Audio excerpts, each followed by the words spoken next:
All right. So, hello, everyone. Thank you all very much for coming. Today, we have Dr. Paul Goodman, also goes by Dr. Nacho, here to give us a great presentation on associateships, private practice ownership, and some other topics. Dr. Goodman, we have a good range of D1s, 2s, 3s, and 4s in the house today, in addition to a handful of faculty and some faculty also representing the NJDA today as well. Awesome. This should be And very fun. Andre, and who's your other friend there? James, this is James. Well, all of you should be so grateful to Andre and James for putting this together. They reached out to me. I love doing things like this to hopefully make your dentisting life a little more successful, less stressful. And many of you guys will start to learn about KPIs, key performance indicators. One of them for practices is called EBITDA. It's a fancy word for how much money your practice would make if you did not work there and you had an associate work there. How much profit is inside your dental practice. And good EBITDAs range from 10 to 20%. But my number one KPI as a dentist every single day I was in my own dental practice was the number of times I feel like CIing a day, and that is crying inside. I have this monster here to represent what it feels like to cry inside as a dentisting human. D1s, you may not resonate with this because you haven't seen patients yet, but what makes a dentist cry inside? When you say to a patient, open, and this is how far they open, and you're like, open wider, and they only open this much. You're like, do you even know how words work? Trying to do a number 15 DL and someone who doesn't want to open. Someone saying, my dental insurance should cover 33 veneers, and you want to say you only have 32 teeth, but you can't call your patients liars. Sometimes you're doing a class 2, and the ring thingy flies across the room, pings around on the floor. You go into your box for a new ring thingy, and you look inside, and there's just a mangled pedo ring, and you're doing a giant 30 MO on an adult. Those things make you feel like crying inside. So hopefully over the next 45 minutes, I will help you cry less inside as a dentist, a dental student, someone who works with dentists. And one of the things I like to start with, because there's so many presentations, people tell you where they're from, people here went to dental school. I want to tell you to stop saying these words. So I get to go to so many presentations myself. And what I do is I open up my phone and I open up my notes app and I take notes on things I want to remember. So I highly recommend that if you deal with patients at any time in your dental life, you do not say these words. Does your dentist say words to you that make you feel weird, scared, and afraid? Well, it's not your dentist's fault because they went to dental school. And in dental school, we are taught to talk really, really weird. You may have a hygienist as well. She's also taught to talk really, really weird. My name is Dr. Paul Goodman, Dr. Nacho, and I am helping dentists and hygienists everywhere not talk weird.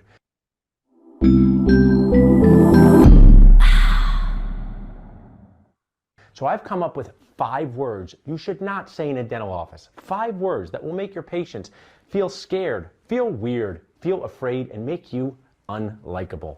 So what are these 5 words? So we're going to go through don't say this, say this. The first word is fail or failed. There's no reason we have to look at a patient who's had a bridge in place for 20 years and say, Millie, your bridge has failed. It's unlikable, it's mean, and it doesn't even make sense because cars don't last that long. So instead of failed, how about we say this? Hey, Millie, it's time to replace your bridge. So don't say fail, say replace. What's next? My personal favorite, the one that makes you feel so weird on the inside when you say it. If a tooth does not have a filling, we are taught to call those teeth virgins. Does that make you feel comfortable to hear the word virgin? Instead of saying virgin, how about saying tooth without a filling? This tooth doesn't have a filling, not that it's a virgin. The third thing is save. We often say to patients, we can't save this tooth. So dramatic, like it's private premolar Ryan and Tom Hanks is coming to save it. So instead of that, say, hey, the cavity here has gotten so deep, we cannot maintain this tooth. So there are 3 words that will help you in your daily dental life. Don't look at a patient and say their bridge has failed. It's mean and unlikable. Say, hey, it's time to replace this bridge. It's time for it to retire. It's fairly dramatic to look at a 73-year-old patient who's had their number 18 for 50 years and say, I'm sorry, Millie, we can't save this tooth. the energy around it is just so dramatic. So instead say, hey, it doesn't make sense to maintain this tooth. And then we make it weird when we call teeth virgins. So how about we just say tooth without a filling? To see more of that, I'm gonna give you guys a resource to watch so much content. You can listen to it at the gym. You can listen to it when you're having coffee. You can watch it while you're on the couch. But I want to move on to the next part. But that is what I wanted to make sure I got across to you. The words that you say influence the success of your day, inside and outside of your dental operatory. The mindset you must have to be successful. Because I was in my dental practice yesterday with my team, with my brother, with specialists, with patients, with hygienists, is that you have to manage people's expectations inside your operatory and outside your operatory. Many of you will get an associate job after dental school. There are 4 big decisions dentists make: finding your first job, buying your first practice, hiring your first associate, and selling that practice. How do you manage your life for success and stress along those dashes? First job, second job, third job, fourth job. Some associates have had 10 jobs, some 2 jobs. But 90% of you are going to get your first job, and you want to avoid a WTF job. Why these fail? Put together a resource. Take a screenshot of this slide. You just text BURN to 215-798-9897. We'll give you a whole resources of people you can contact who can help you not mess up your first job. Who is the most important person? Maybe you can tell. Andre, tell me your friend's name again. I forgot it. I'm sorry. James? Andre and James. So if you have a question, you can tell Andre and James. Or you want to say something. Who is the most important person to have on your team for your first associate job? You must have this person on your team. Many young dentists are crying right now. Many are DMing me saying, hey, Paul, my restrictive covenant is too far. Hey, Paul, my termination notice was too long. And I say, oh my gosh, what did this person say when you showed them your contract? And they say, Paul, I didn't know this person, or I was too cheap to hire this person. And that is a dental-focused attorney. You've invested 4 years of your life, hundreds of thousands of dollars, blood, sweat, and tears in becoming a dentist. And do not be dentist cheap and not spend $750 on having your associate contract reviewed. Those documents are not ones you can just figure out by reading them as a 4th-year dental student. And even if your well-meaning faculty says, hey, I'm going to take a look, they are not an attorney. And signing a bad contract can cause so many problems. So make sure if you take anything away from this, that you are going to connect with a dental-focused attorney before you commit to signing a contract. The second piece of advice I have for you, many of you will create Google spreadsheets to decide where you're going to go on a golf trip or a bachelorette party. You will go 8, 9, 10 choices. I'm going to come to finding a job, more options, more success. We have over 300 jobs on our platform right now. I encourage you to use our platform and others. Indeed's, Monster.com's, school websites. Look at as many jobs as possible. And Andre told me there are D1s in the room. Good, I'm glad you're there. Because the first day to start looking for your job after dental school is the first day of dental school. I use words very carefully. The first day to start looking is your first day of dental school. I didn't say applying. Applying is for 12 months before you complete your AGD or GPR or your D4 year. I'm a huge fan of residency programs. I did a GPR, multiple year GPR. But all of you have a phone. I have a phone. It's one of my best friends. Text job to 215-798-9897, and you'll see jobs across the U.S. So if one of you want to go to Texas, I just interviewed a practice owner from Texas before this. I'm going to guess, usually I ask Andre and James for people to raise their hand, but I can't see them. I'm going to guess no one's going to retire from dentistry the day they graduate. So that means all of you are going to be looking for employment. And we have a job in Austin, Texas listed right now, and 12 dentists applied immediately for this position. So if you want to live in an area like Austin, Texas, like New York, like Philadelphia, like San Francisco, like Miami, Florida, like Tampa, Florida, like Phoenix, Arizona, there's a huge amount of competition. If you're someone who's geographically flexible and have no problem living in Erie, Pennsylvania, or Wyoming, or Kansas, there are many practice owners that cannot find one associate to come and move to those places. So the other thing that I'm here to scare you in a responsible way. Aware you and prepare you. Responsibly concerned is scared. If you're planning on living in an area that's popular for dentists to live, get as many options as possible, meet as many possible practice owners as soon as you can. I'm talking your D1 year, your D2 year. Go to CE in that area. Go to conferences. Put your resumes on these sites. It's never too early to start paying attention to making one of the most important decisions you will ever make, and that is finding your first associate job. Now, when you talk to patients, it's so key that you reinforce important things. And sometimes you say it with your words, but your face gets boring or people tune out. So sometimes you can say it with written messages. And the best, most engaging way to get your message across is with video. Video is the best way.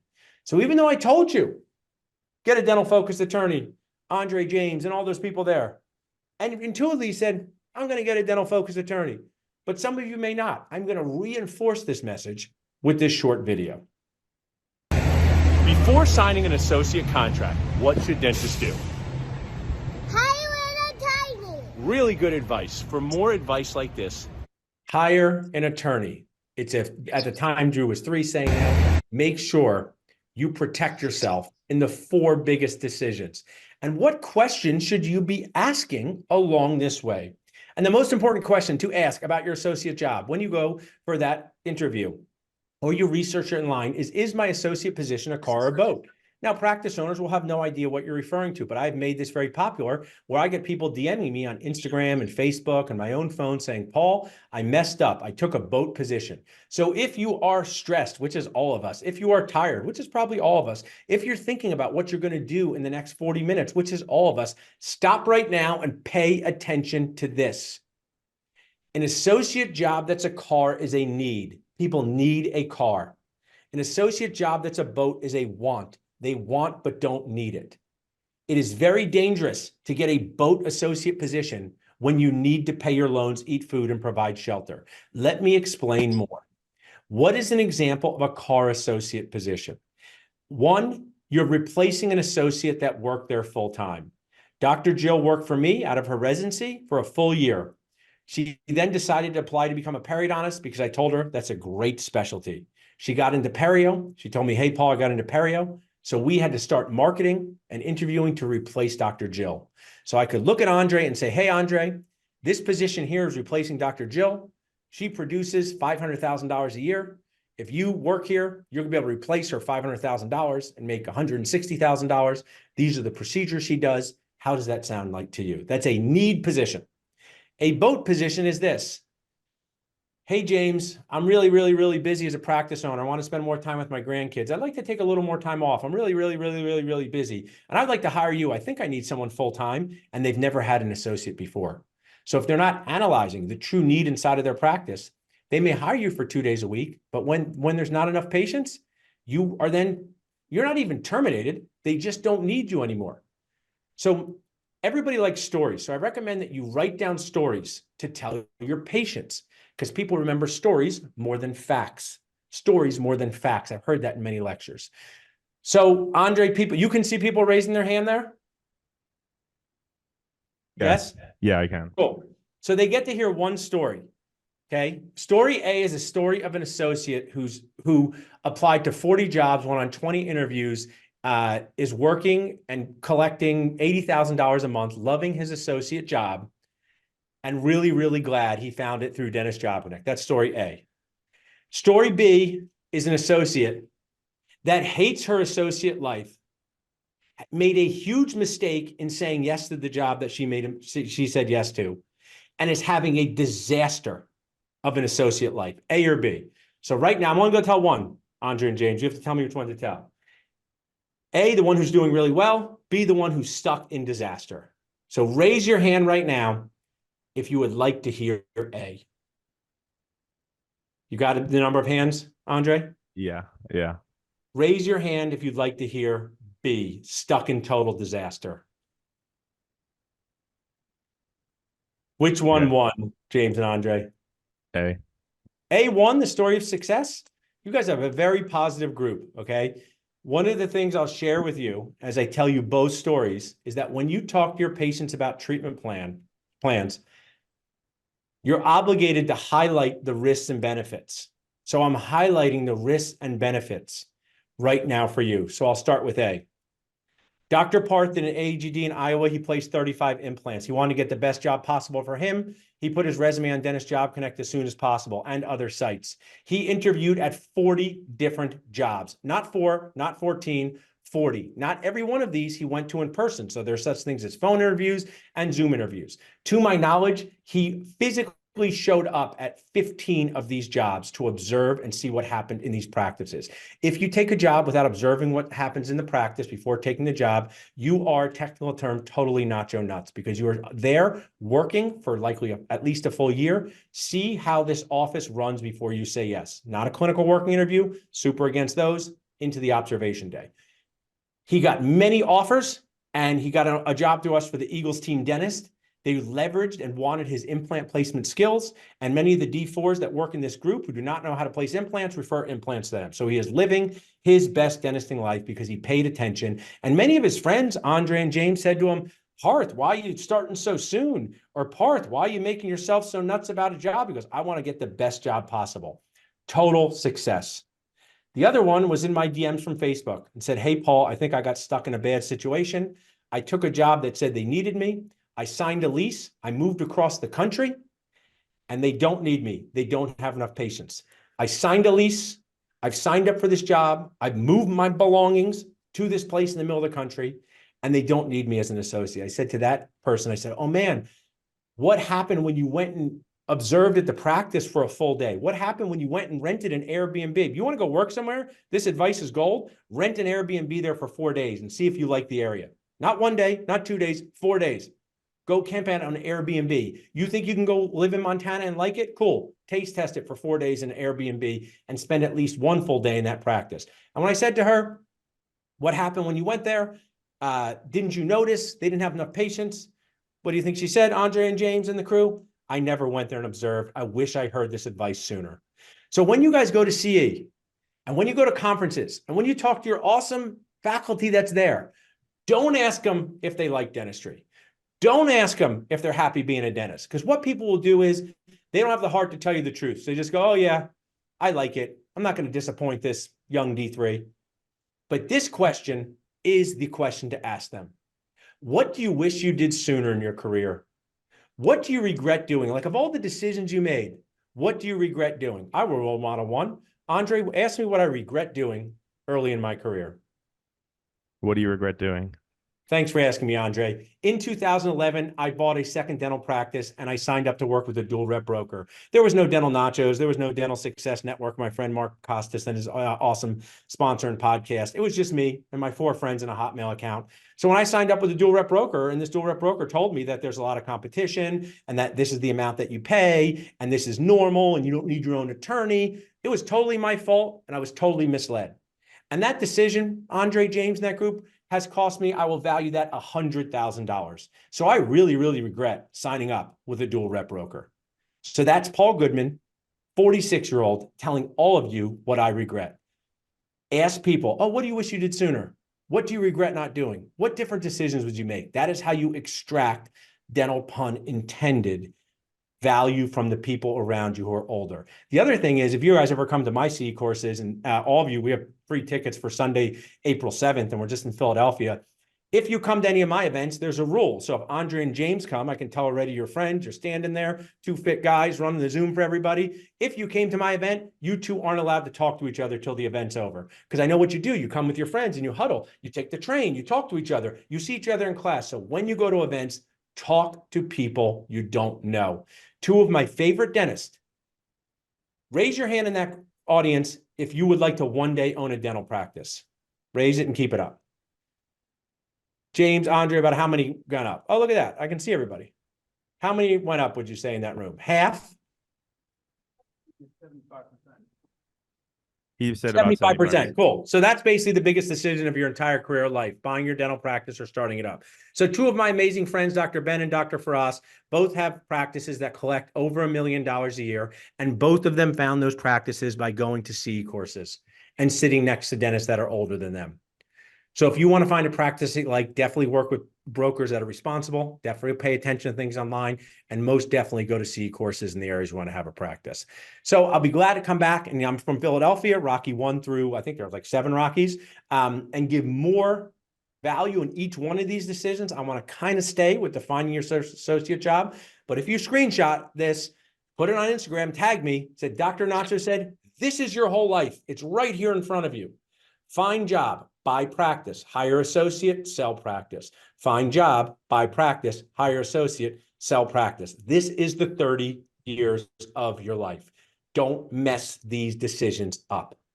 Make a plan, be proactive, invest in yourself. I was just talking to a dentist who owns a practice in Austin, Texas, 2016 grad. He's hiring his second dental associate, and he took $150,000 of CE courses last year. I'm not saying you gotta take 150, but what I'm saying is make sure you're investing in yourself, your clinical skills, your business skills, your leadership skills, your communication skills, and your heart skills at every age and stage of your dental life. Okay, guys, we're here with Dr. An and Janice, one of our favorite patients who just got her new implant overdenture. And Janice, could you pop that out for us to take a look at? So these are on the upper. Nice nails, Janice. I like them. Good. And can you show us that there? Nice. So it's U-shaped. There's no palate, not like this denture over here. Traditional denture, which we have given Janice as a backup. But the advantages here are that there is no palate, doesn't cover the roof of the mouth, snaps into place, and you can pop it back in for us, Janice. Awesome. And what are you going to have for your first meal with your new implant denture? Nachos? Pizza. Pizza? I like that too. All right, thanks, Janice. So raise your hand if you think Janice looks happy. Raise your hand if she looks happy. Raise your hand if you think she's glad she got this done, okay? So it took me 3 years to kindly annoy Janice to want to do this, okay? So be patient with your patients. They're not going to always say yes. Be consistent, be kind, kindly annoy them, care about them. When Janice came in and her partial was falling, I said, Janice, like, you can eat so much better if we did those implants. Janice, you deserve this. Be enthusiastic and exhausted. I spent a lot of time sharing things with people that they say no to.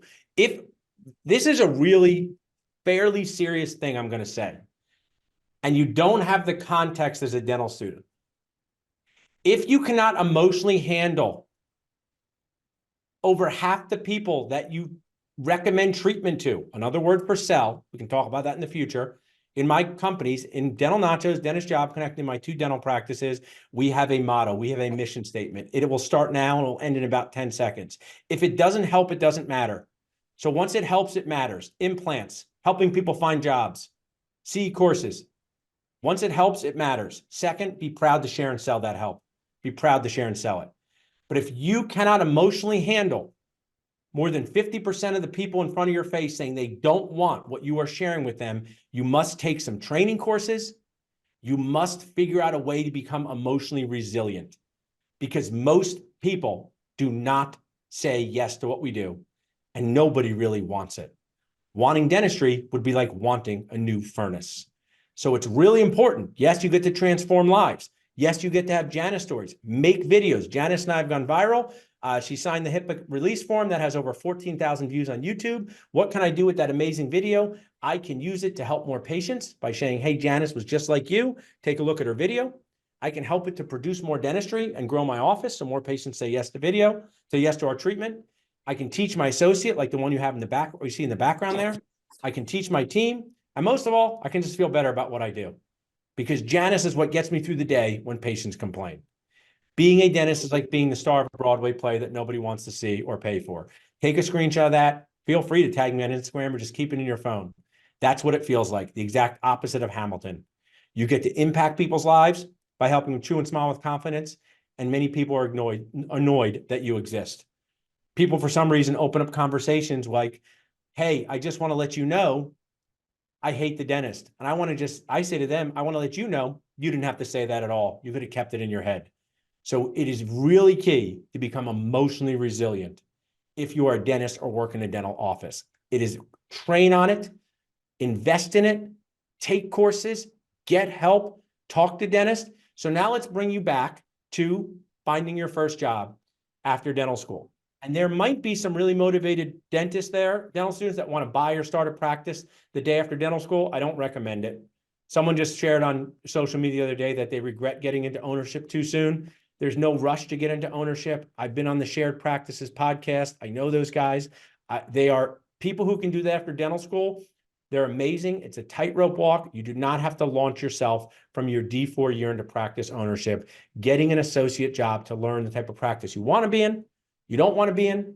Associates are like the aunt or uncle of the practice. I was an associate for years. You got your whole life ahead of you. This is my recommendation. You don't have to listen to it at all, but make sure that you're planning your career with purpose, not because what you see on Instagram, not because what your parents want you to do.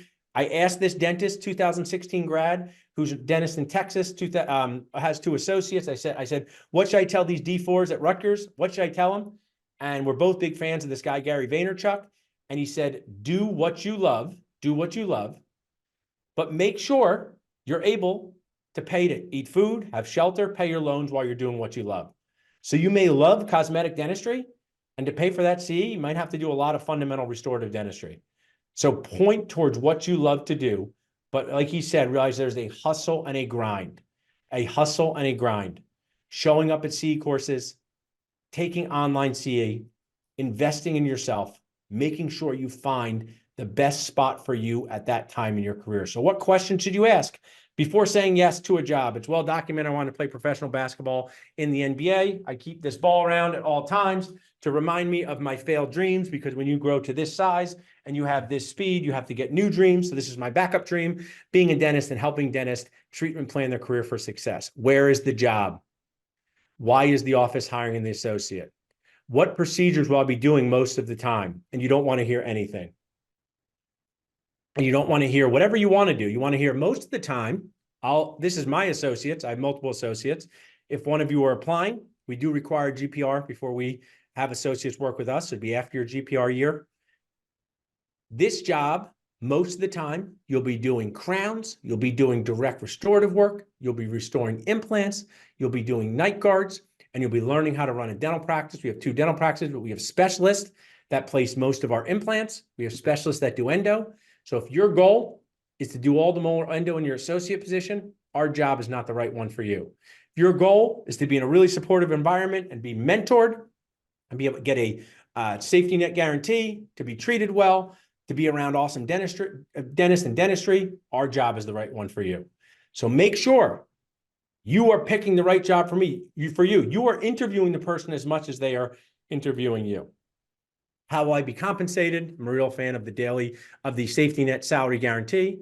How often will I be the only dentist working at the practice? So if you remember one thing and you're sitting there, and I know what you got bite rims you got to find in the next 2 hours. You got patients that you hope show up. You got tests to study for, and you're like, man, this Nacho guy, it's great to hear him, but I got so many things to do. Remember this: when you go on an interview and you're sitting across from whoever's hiring you, ask this question. Hey, I'm just curious, how often will I be the only dentist in the practice? Because if it's all the time, it's very, very, very difficult for any dentist, but especially new dentists. If you do not have any mentorship or anyone you can ask questions to, that can be incredibly lonely and stressful. What fun things are there to do outside the operatory? We got someone from New Jersey, guys, to move all the way to Missouri for an awesome job. He's making over $300,000 a year. But he also says it's not that easy to live in Missouri. He's not from the area. So make sure you have an outside the operatory life as well. I'm not recommending you move away from your friends and family. I'm not recommending you stay with your friends and family. I'm recommending you make the best decision for you. Start thinking about it today. Day one, D1. Go on Dentist Job Connect and just scroll through the jobs. See what they want out of associates, what they expect, what they offer. Get context. Start researching the most important decision you will make after dental school. Another one, what is the average PPO insurance adjustment to the care at this office?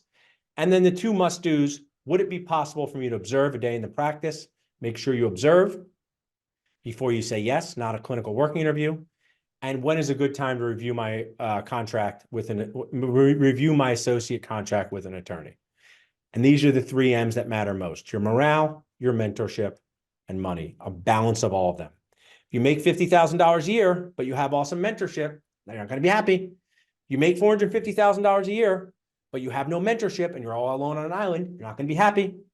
What's your morale like? What's the money like? What's the mentorship? A combination of all those things. Now, I want to pause for a minute because I know we have till 2, but I want to get to some of your questions. Andre or James, you are welcome to ask the questions in the moment. It's a live presentation. Does anybody want to ask a question right now? Any questions, guys? I have your questions from the forum, though. So did anything pop up in someone's mind? So when I went to dental school, the total cost to go to dental school was $200,000. And now those costs are $500,000, $600,000, $700,000, $800,000. And we have some of your faculty there. So I'm assuming they went to dental school back in my day, maybe some even earlier. Hey, can you ask Andre and James? I would appreciate it. Could they raise their hand if anybody went to dental school in the 1900s? It's a Nate Bargatze joke. Anyone from the 1900s here? That's what he talks about. So through the generations, dental schools cost different prices. And I try to explain this to everybody. But sometimes dentists who are out for 30 years say, I had debt too. I had to deal with debt, but it was different debt. So I made this video to bring us all together so we could all understand what dental school debt is like. Go.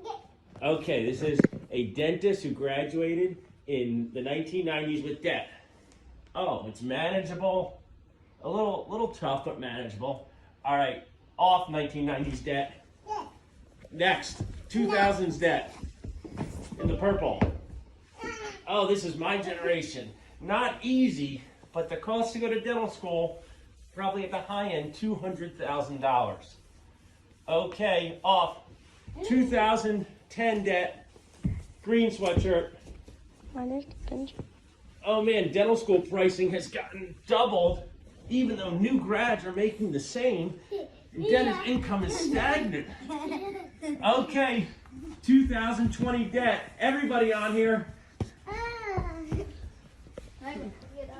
Oh. Next. Good. Good. Drew, can you get on? Drew, get on the back. Get on his back. Okay. Hold on, Drew. I could not move them. I only own 2 of those kids. The other ones were my nieces. So this is, look at this. Debt is a financial and emotional weight on top of new dentists. And it's impacting our profession, whether you went to dental school in the 1980s or this year. So we must have authentic conversations about the challenges. Is it a crisis? I think it is. About how dental school debt is impacting the jobs, the practices, decision-making, and giving all dentists, but especially new dentists, the tools they need to succeed, like patient communication tips, like job finding skills, like understanding that your crown prep taper, I don't know if I want to upset anyone there, are the D2s in like the pre-clinic doing like the crowns, Andre and James? Was that D2 year? Like crown preps on like models? So I don't want to upset you guys, because I would have been upset to hear this in D2 year. Not once has any patient in the history of my career complimented me on my crown prep taper. They've never pulled their lip down and said, wow, perfect 6-degree taper there.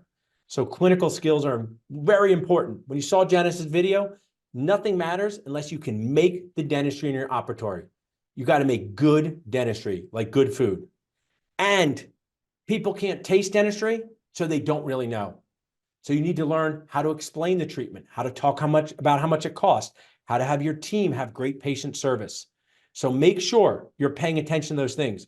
So raise your hand if you would like to know the title of the best book I've ever read to help you with that. The best book that I've listened to many times that will help you with all of this that they don't teach in dental school. To Sell is Human by Daniel Pink. To Sell is Human by Daniel Pink. It is the most phenomenal book. I put it in your ear, put learning in your ear, podcast, book, CE. Listen to it 3, 4, 5 times. To Sell is Human by Daniel Pink. Talks about how you connect with people and motivate them to move forward. So let's go over some of your questions. What strategies can be employed for repaying student loans? So one of the things I want to ask my team to do is I'll give you a menu of help. So my team just put in the chat, text debt to our community number 215-543-6454. Paying back your debt. So put Andre can capture these. Also put them in our text group for Andre, my team. Text debt to 215-543-6454. Do not pay back $1 of your student loans without consulting a professional. There are dentists who try to pay them back too fast and they can't buy a practice because they have no savings. There are dentists who might pay them too slow. There's repay, there's iPay. So make sure you consult a professional before you pay back $1. One of my sponsors, Student Loan Planner, we have a discount to their consults. They will tell you exactly what you should do for your situation. It is well worth the $600, $700, $800 they charge. I'm not sure exactly what they charge to tell you what to do. That is the strategy. The second strategy, find an associate job that gives you as much income as possible without stressing yourself out too much. So the more income you have in an associate job, the more flexible you can be with buying a practice and paying back student loans. It doesn't mean chase the most amount of money. It just means pay attention to that as well. In terms of managing loans and income, what are the considerations for choosing between different states based on income versus lifestyle? So I'm not a macroeconomics person. That's not even a career, but macroeconomics, microeconomics, we can distill it down to this. In areas where there are not many dentists make a lot more money because patients have fewer choices. Let me explain. A practice owner on Dentist Job Connect collected $3 million in 1 year as a solo dentist who has hygienists working for him that can do restorative dentistry. And he works in an area that has one dentist for every 4,000 people. I work in Pennington, New Jersey, and there's one dentist for every 1,000 people. So the more saturated it is with dentists, the more challenging it is to make the most amount of money. But making the most amount of money should not be your goal in life, because anyone you've seen do that, it does not lead to happiness if that's your only goal. What I'll share with you is start researching now, because there's dentists who move to Missouri. There's dentists who move to rural areas and enjoy it.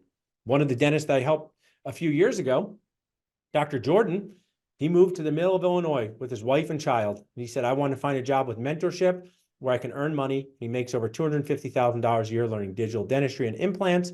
And it's totally not that an area that was very difficult to find an associate. So start learning about flexibility, geographic flexibility, start knowing you. I'll share this. I'm your friend. I hope you guys, I'm going to give you my cell phone number at the end. I hope you text me like Andre. I like having friends in my phone. If I had to move for a job in dentistry, I would quit being a dentist. My family is so important to me that early in my career, if someone said, Paul, the only way that you can be a dentist is to move to Topeka, Kansas, I would say thanks, and then I would go manage restaurants. That is how important my family and friends are to me.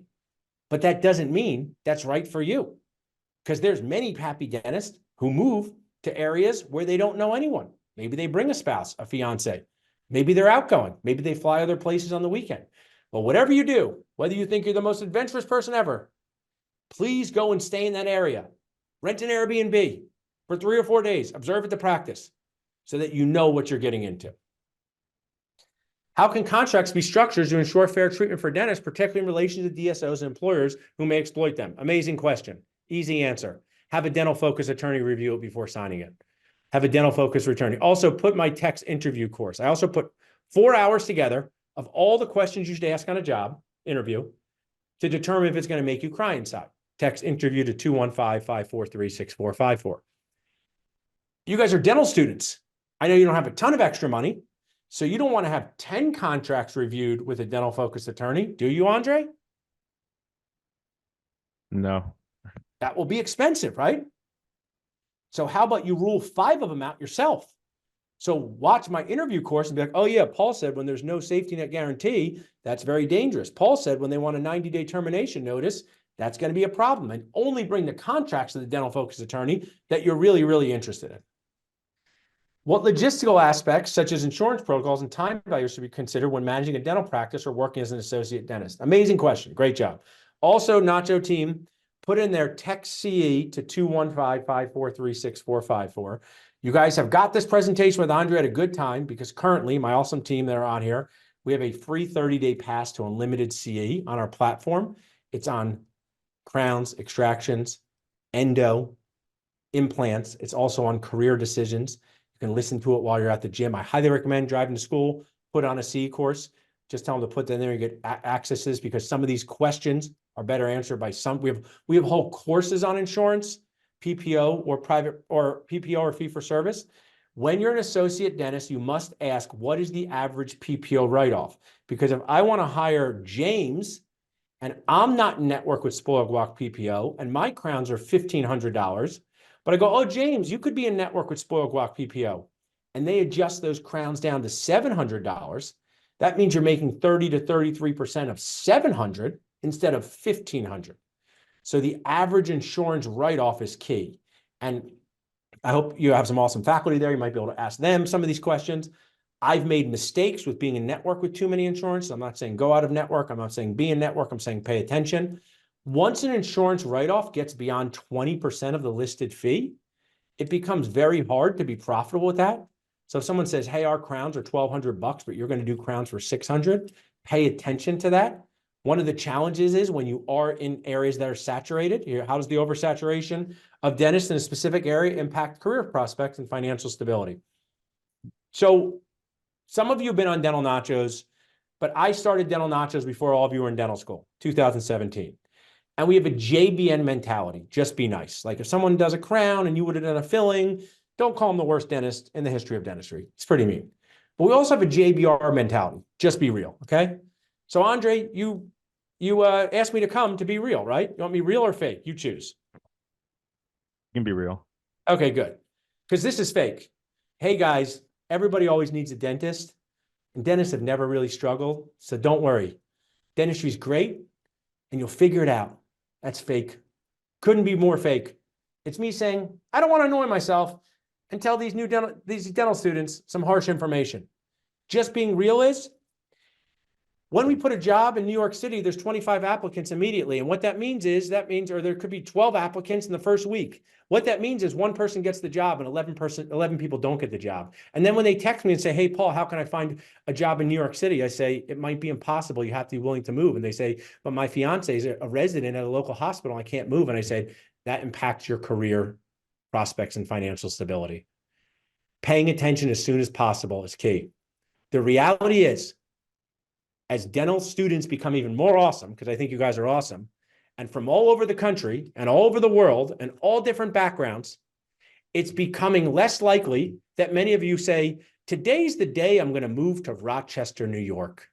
Today's the day I feel like moving to West Virginia. And do you want to know a secret about people who work rural? You know, have you heard rural jobs are great and you can make a lot of money? If you ask 5 dentists how they chose their rural job, you will hear most of the time they're from that area. So they didn't go rural, they went home. Now, there are amazing dentists like Dr. Arash who moved from Southern California to Missouri. So if you want to talk to Dr. Arash, I can connect you to him and say, hey, Dr. Arash, why did you move from Southern California to Missouri? Because he was on the phone in his mother's office, making like $100,000 a year, about that, frustrated.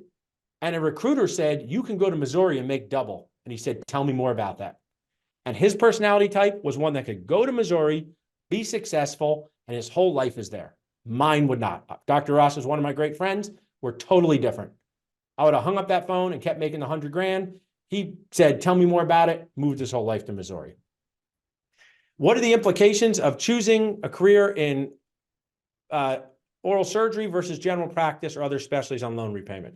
So I will share. Yes, again, James, should I be real or fake? You Which should one be would as you real prefer? as you can. Real as can. But first I'll be fake, okay? First I'll be fake with this question answer. Every dentist is successful. General dentists are successful. Specialist. Anyone can be successful, okay? Not a lot of value in that. Specialists tend to make 2 to 3 times more than general dentists for working the same or less hours. And in my experience in knowing thousands of dentists, they tend to be more satisfied with their careers. Why do I think they're more satisfied with their careers in my Nacho studies, which is from my head and from my phone and from Facebook and from being connected to 70,000 dentists and humans? It's because when you just have to do a few things, You can get really good at those few things like endo, peri, and oral surgery. And it's very stressful to have to do 72 things like a dentist. When it's late at night and you stop at a diner after being out and your friend's like, I'll take chicken franchise. And the next person goes, I'll take a turkey Thanksgiving dinner. You're like, you make both of these in the same restaurant? That's a diner. But when you go to El Vez, my favorite Mexican place in Philadelphia, and you go, hey, can I get a chicken Parmesan sandwich? They'll say, hey, we would like you to leave. El Vez is a specialty restaurant. Diners are a GP restaurant. So that's number one. Less stressful to be better at a few procedures. Number two is, what is the way insurance and the world pays specialists? They value those procedures more economically in general. Doesn't mean general dentists cannot be amazingly, but the most often studies from accountants are that specialists tend to make 30 to 70% more than general dentists. So that would have a positive impact on your loan repayment long-term. However, while you're in the residency program, you must consult a professional to deal with how do you deal with your debt as the interest accrues. Does it go into deferment? So I have about 7 minutes. I have a podcast, actually one of my favorite people, Dr. Mark Costas. Highly recommend you listen to The Dentalpreneur with Dr. Mark Costas. He's awesome, doing his podcast in just 10 minutes. What are your biggest concerns going into the real world? What changes in dental insurance policy should be considered when seeking a quality associate job after graduation, especially in a preferred location? Well, some dental insurances are not allowing newer dentists to sign up at the fee schedule of older dentists, so that can be a big factor. What are the benefits and risks working for a DSO compared to private practice? There are great DSOs, there are not so great DSOs. There are great private practices, not so great private practices. One of the things that you should be aware of is that when you work for a private practice, a lot of the time you're going to see the owner dentist first face-to-face. That's called owner-operator. Not all private practices, most. My two general dentist associates see my brother's face, the owner, 75% of the week. If you work for a DSO and they have 48 locations, you might not know who the owner is. That doesn't mean you shouldn't work for a DSO. It just means you need to know yourself, what type of support structure they have in place. DSOs tend to pay more than private practices, because they can't open up the office without having a dentist there. So you're often doing some of the work that owner dentists would do in private practices. That's how a corporate environment differs from that. Andre, I'll be glad to come back for Rocky Part 2 of Nachos. I would love if you guys screenshotted this and looked through some jobs. I want to share, this is an important moment. This is my text community. It will give you back listings. It will tell you about what we have going on. This is not my personal cell phone number, but I did a lecture for LECOM. I've done them from Colorado, Midwestern, and I just talked to a D3 last night who was at my lecture and did what I'm going to ask you to do right now. So take a screenshot of this or a picture, and now we'll go to this. This is my personal cell phone and email. I would love to be a fit for you, a friend in your phone. All you need to do is text me your full name, whether you're D1, D2, D3, D4, and Rutgers. That's how I'll save you. There's a dentist going to the Hinman who, when I went to Midwestern and spoke there in January, she said, hey, Paul, do you know anyone going to the Hinman in Atlanta? Because I want to work there after graduation. Could you connect me? And I've connected her with many people. And I actually spoke to her on the phone last night about what to do at a conference to get the best value. So what's interesting is the stuff that I refuse to do for free for regular dentists, I do for free for dental students all the time because I want you to be successful. So leverage the time you're a dental student, get free passes, text me who you are, take a screenshot. This is my personal cell phone number. You can text me at any time. If you got some value out of the lecture, I'd love to learn. If you said, hey, Paul, I'm definitely going to get a dental focused attorney. Hey, Paul, I'm going to work on my communication skills. Hey, Paul, I'm going to stop telling people that teeth fail. In the last 54 minutes, I hope that I've helped you in some way. Want to be ready to cry less inside. Smile more, cry less is what I say.